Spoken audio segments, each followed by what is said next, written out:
Bring your weapons and armor to me. I'll fix it up right. We can't get blood from a stone, Mogul. As it is, we can barely make ends meet.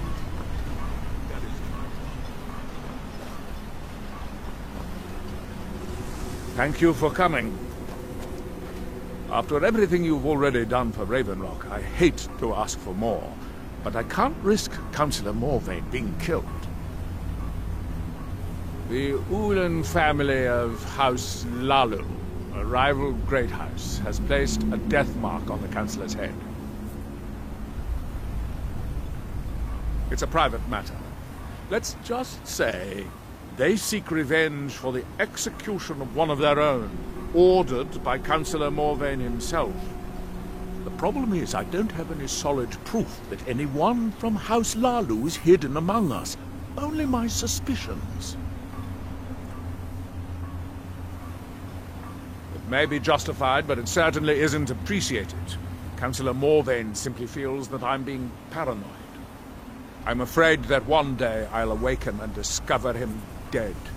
And I don't want it to come to that.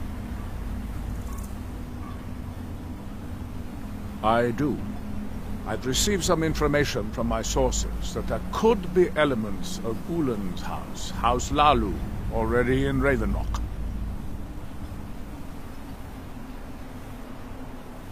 Raven Rock is a small settlement, so it's hard to accomplish anything in secret. If any of them is from House Hlaalu, I wouldn't be able to make a move without them knowing. I had a feeling you'd be willing to listen to me. I need you to start out by being my eyes and ears. Search Raven Rock and see if you can root out these traitors. The best place to start would be Geldis Sadri, over at the Retching Netch Corner Club. If he provides you any leads, check them out before bringing them to my attention. Can't afford to make any mistakes. Traitors. The lot of them. Their collaboration with the Empire may have given them unrivaled political and economic strength, but their hearts weren't with the Dunmer people.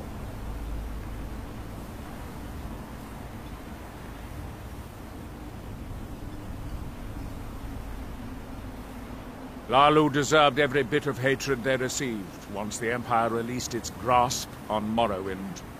Having past ties to the Empire immediately turned them into the scapegoat for the Dunmer people's suffering. They had welcomed the Empire with open arms and benefited from it. When everything was said and done, they were no longer recognized as a great house and were dismissed from the Council.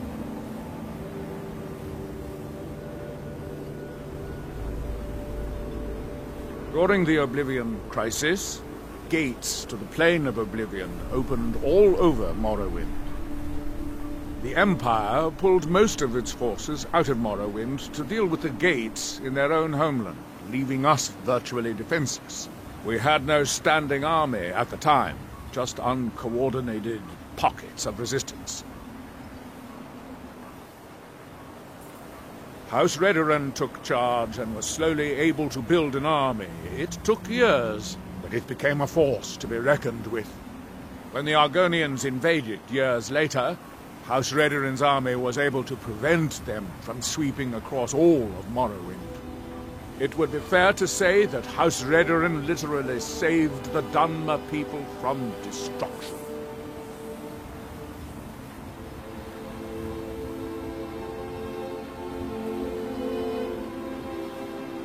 Don't worry. You can trust Geldis. He's been with us for a long time.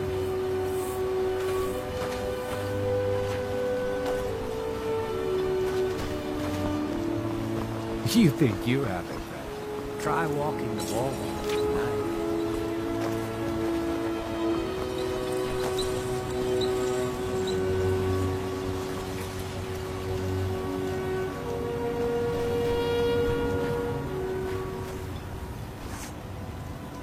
It's busier now that things are starting...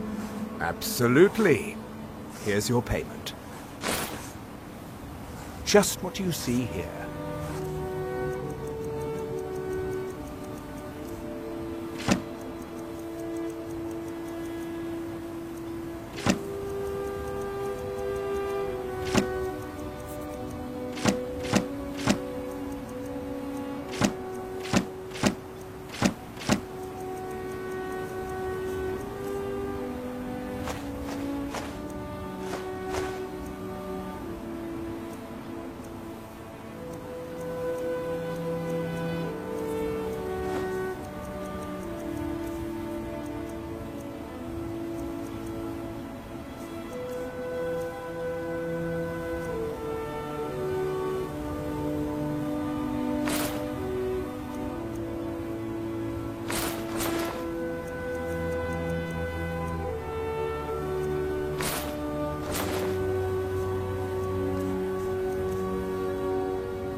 If you need any supplies, you know where to find me.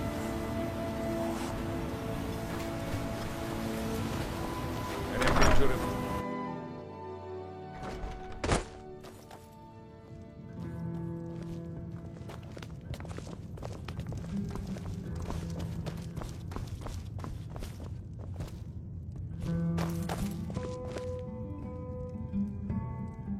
Welcome to the Retching Netch Corner Club, home of the finest Sioux jammer that will ever grace your lips. Well, well, Adril's got himself a spy, does he? Azura knows he needs all the help he can get. He's been chasing the Uhlans for years now.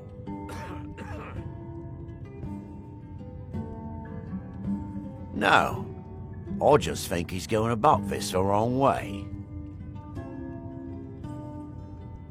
Actually, I do.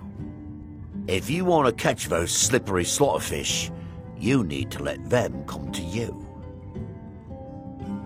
There's an Uhlan ancestral tomb near the temple. Someone's been leaving ash yam offerings on the altar inside. If you were to wait inside for whomever that is, I'm betting they'll have some of the answers you're looking for. What makes you think I haven't?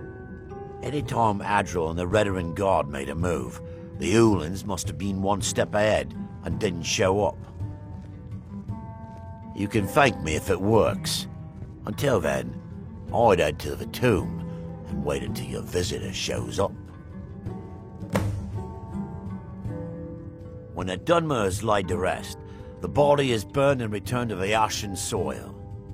Since the ash yam is born of the very same soil, it represents rebirth and renewal, the fact that life ends and begins anew.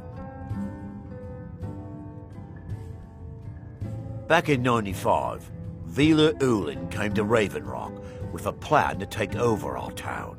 The Fetcher thought he could stir up the locals and use them against the Redoran Guard, and then murder Consular Morvain when we weren't looking. He arrived alone, but spread enough coin around to start changing people's minds. Half the bloody town joined his side. Can you believe that? He underestimated the Redoran Guard. They were organized and brought a swift end to the coup.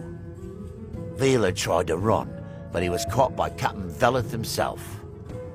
Vila Uhlin was executed a short time later, and his remains placed in the Uhlin ancestral tomb.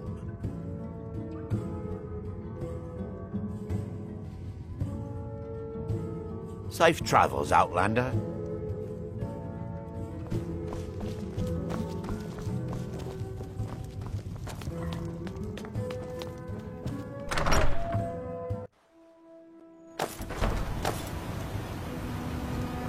Plenty of work in the mine.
Excuse me. I didn't realize there was anyone else here.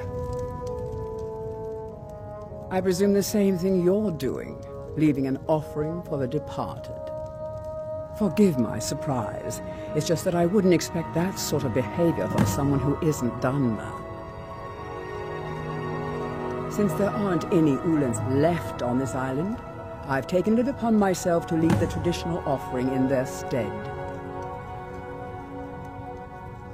Oh, no bother. We all have a right to be here. Now, if you'll excuse me, I'd like to meditate a bit.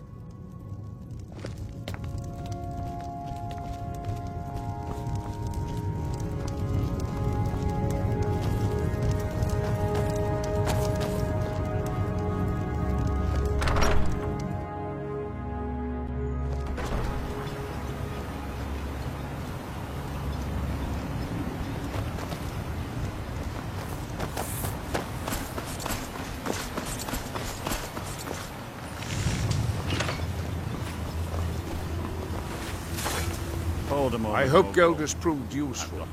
Tell us. Are you sure? So Geldis' plan worked, eh? Every time we tried it, no one would ever show up. If Telesu's involved in any sort of plot to harm Councillor Morvain, I'm going to need hard evidence to prove it. I'm not kicking down anyone's door until I have solid evidence in hand. If you're wrong about Telesu, things would quickly go downhill around here, and the real culprits might slip away. I can't afford for that to happen. If you have evidence that it places your life in peril, I would expect you to do whatever you must to keep yourself alive. Here, this key should open the front door of the manor in case they've locked it.